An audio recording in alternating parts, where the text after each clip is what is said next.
The point of this video is to give you an in-depth look into the numerous types of agreements, contracts, addendums, disclosures, and notices that will be used when purchasing or selling your home. Let's start with the 1-to-4 family residential contract.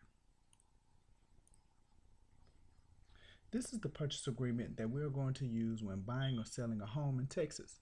I'm going to point out some of the high points of the agreement so you can be comfortable with the document. Let's start at the top with Section 1, Parties. This is where we're going to add the names of the buyers and the sellers. Next is Section 2, Property, where we add the legal description and the address of the home that is being bought and sold. Letter D under Section 2, Exclusions, is where we place all items that are attached to the home, such as chandeliers, blinds, ceiling fans, doors, or things of this sort that a seller does not want to include in the sale of the home and will detach and keep. Section 3, Sales Price, is where we add the offer amount. Line A under this section will have either the total offer amount if it is a cash transaction or the down payment. If the buyer is getting a loan, it'll add the down payment here. Typical minimum down payments are 3.5% of the purchase price for FHA loans and 5% for conventional loans. A buyer can put as much down as they want. Line B will have the amount of the actual loan or amount getting financed by the bank. And finally, line C will show the total amount of the offer, which includes the down payment and the loan amount added together. Next, we have Section 4, Financing. This is where we will have the same amount that is in line B under Sales Price. Again, this is the amount of the actual loan or amount getting financed by the bank. Typically checked as the box, this contract is subject to buyer being approved for financing. Section 5, Earnest Money, is where we add the amount of earnest money that will be held at the title company as a show of good faith by the buyer. Typically, as real estate professionals, we suggest 1% of the purchase price, and it is the buyer's decision to choose how much earnest money they'll put down. This cost will be credited to the sales price. The title company name and address will also be added in this section. The title company can either be chosen by the buyer or the seller, typically with the recommendation of the real estate professionals. Section 6, Title Policy and Survey. This is where we check the box of who will be responsible for paying the title insurance. Title insurance is an insurance policy that ensures that the home the buyer is buying has clear title. Clear title means no one else will have any claims to owning the home that this buyer is purchasing, nor will the buyer have to defend against any such claims in the future. The title company issues this type of insurance policy, which is typically around 1% of the purchase price. In the event a person does come and claim that they have rights to the property, the title company will incur any costs associated with protecting the buyer's title. The title insurance can either be paid by the seller or the buyer. Typically, the title insurance is paid by the seller. In addition, we will add the name of the same title company that was placed under Section 5, Earnest Money. Letter C of Section 6 is survey, and this is where we will place who will be responsible for purchasing the survey under letter C. Typically, if the buyer is getting a loan, the bank financing the property for the buyer will require that a survey is purchased. The survey can either be paid for by the seller or the buyer. Next, letter E, number 2, under letter E of Section 6, which is membership in Property Owners Association. This is where we will check the box of whether the property is or is not a part of a homeowners association, or also known as an HOA. Keep in mind, there are many words defined and added in this contract, as well as items that may not apply to your particular area in Texas. Rely on your real estate professional to assist you with these additional items and definitions. So we're going to go to section 7. So under section 7, property condition, letter B, seller's disclosures notice.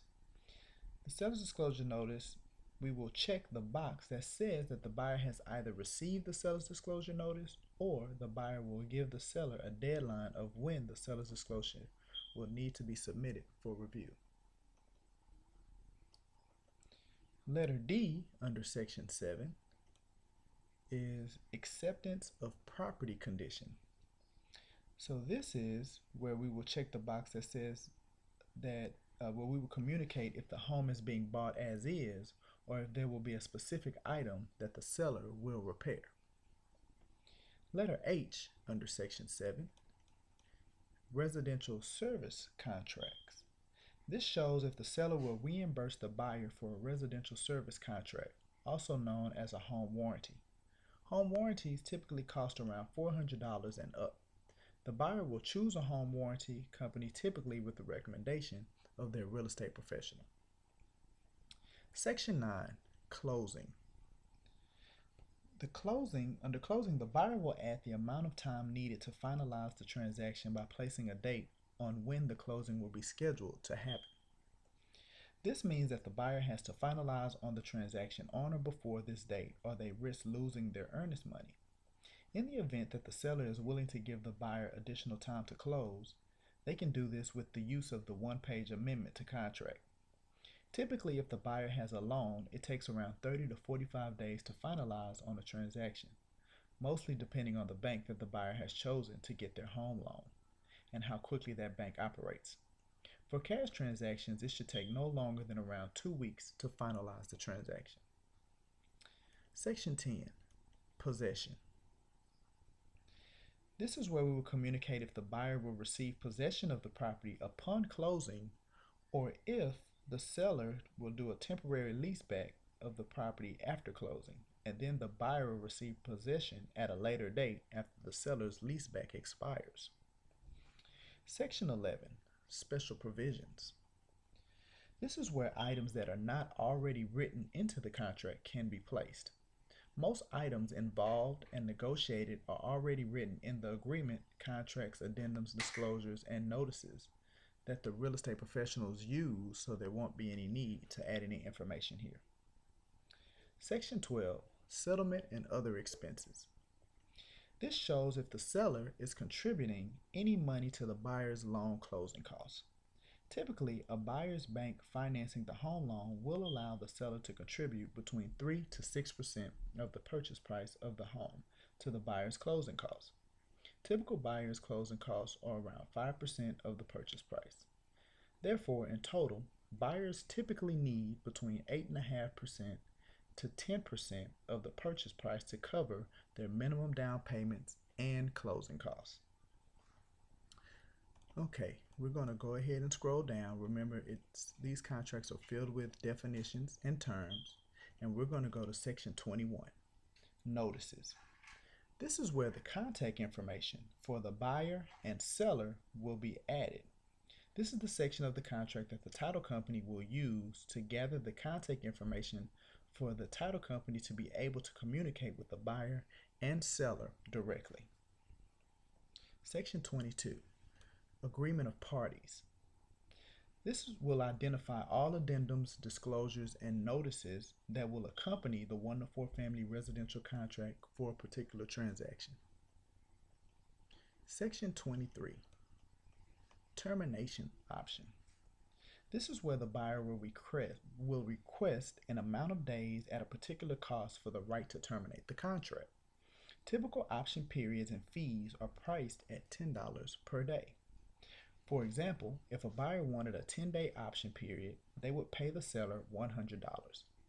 Typically, the buyer will choose the box stating that the option fee will be credited to the sales price at closing. During the option period, the buyer will typically have an inspector come and inspect the home that the buyer is about to purchase. The real estate professional typically assists the buyer in choosing an inspector. The cost for an inspection is typically $300 on up, depending on the size of the house. The cost of the inspection is not credited to the sales price. After both parties have signed page 8 and initialed each page of the contract, then the real estate professional will add the execution date here in this area. At this point, the contract will be fully executed. This is the starting date that all other deadlines are based on, such as the option period end date and contract financing contingency period end date. As said before, the buyers and the sellers will sign this page here, as well as initial the bottom of each other page. Again, after the contract is signed and all pages have been initialed, the contract will be fully executed. Finally, the last page of the contract will have the information of the real estate professionals involved in the transaction, the real estate commission, and the receipts for option fee and earnest money. This page will be completed by the real estate professional and the title company. Okay, so our next form is the seller's disclosure notice. And the seller's disclosure notice discloses everything that the seller may know concerning the property that they are selling. This form will be completed by the seller, and it will be initialed at the bottom of the page, and it will be signed after completed by the seller and given to the buyer to review. Once the buyer reviews the seller's disclosure, then they will also initial the bottom of each page, and then this is where the seller signs, and then the buyer will sign here as well. Okay. Another form is the third-party financing addendum for credit approval. On this addendum, the buyer will request the amount of days for the contingency period. The contingency period is the amount of time the buyer will have to apply for their loan and not lose their earnest money if their loan application is denied and the buyer must terminate the contract. Typical time frames are around 30 to 45 days. Also, the third-party financing addendum communicates the type of loan that the buyer will apply for. Typical loan types are the conventional financing, Texas Veterans, this is the FHA insured, VA guaranteed, and the USDA guaranteed. These are typical loan types in Texas. This addendum is also signed by the buyer and the seller. Okay. Here is another addendum. This is the addendum for property subject to mandatory membership in a property owners association. This addendum identifies if the seller is required to submit the covenants, conditions, and restrictions, also known as deed restrictions or CC&Rs, as well as if the buyer, the seller, or both parties will pay the HOA transfer fee. Okay, and the HOA certificate fee. This addendum is also signed by the buyer and the seller. The HOA transfer fee is an administration fee to transfer a home and the home's membership in the HOA from one person to another. Typical HOA transfer fees are between $150 and $1,000, depending on what neighborhood that you're moving into. The HOA certificate fee is an administration fee that the HOA charges to give the certificate that shows if any past due HOA balances exist that need to be paid.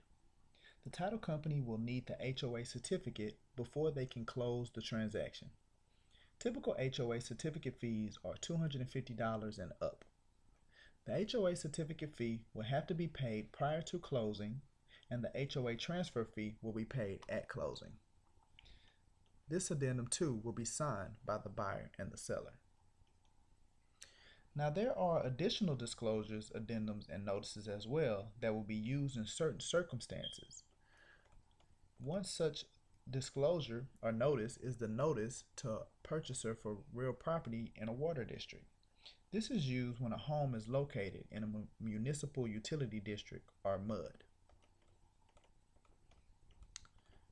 We also have the addendum for seller's disclosure of information on lead-based paint and lead-based paint hazards as required by federal law. This addendum is used for all homes that were built prior to 1978. It too will have to be signed by the buyer and seller. In addition, this form is signed by both real estate professionals. Another addendum is the short sale addendum. And this is used when the home is being sold for less than the amount owed to the bank and the transaction must go through short sale procedures. This too must be signed by the buyer and the seller. Now these are just some of the additional disclosures, addendums, and notices, not all of them. Rely on your real estate professional to know which of the additional disclosures, addendums, and notices that you will need for your particular transaction. Once completed, these forms will be signed by the buyer and the seller. Now this is the one-page amendment to contract, and it is used whenever there are any changes or amendments needed to the original 1-to-4 family contract after the 1-to-4 family residential contract has been fully executed, or as said before, signed and initialed by the buyer and the seller. Typical amendments include and are not limited to adjustments to the purchase price, extending the contract close date, requested seller repairs, additional seller closing cost contribution, or closing cost contribution reduction. Now, if a buyer is purchasing a condominium and not a house, then they will use the residential condominium contract. Now, the major differences between the 1-to-4 family residential contract and the residential condominium contract has to do with Section 2, property and condominium documents. So, letter B under Section 2 gives the seller a deadline of when to submit to the buyer a copy of the condominium declaration, bylaws, and rules of the association for review. And then letter C under Section 2 gives the seller a deadline of when to request the resale certificate from the Condominium Owners Association to be submitted to the buyer for review. Now, as we scroll through the contract, you can see the majority of the main points are the same for both the 1-to-4 family residential contract and the residential condominium contract. Now, as we continue to scroll through and we go to Section 12, okay, so another adjustment is found under number 3 and number 4 of Section 12, settlement and other expenses. Number 3 and number 4 under letter A of this section addresses if the buyer, the seller, or both parties will pay the HOA transfer fee. So these additions to the residential condominium contract replaces the need for the addendum for property subject to mandatory membership in a property owners association, which is used with the 1-to-4 family residential contract. This is the major difference between the two contracts. So, the real estate professional will assist you in navigating through the numerous aspects and stages of any real estate transaction, especially the completion of your agreements, contracts, addendums, disclosures, and notices. We trust that this information has been helpful, so make it a great journey through the wonder-filled world of real estate.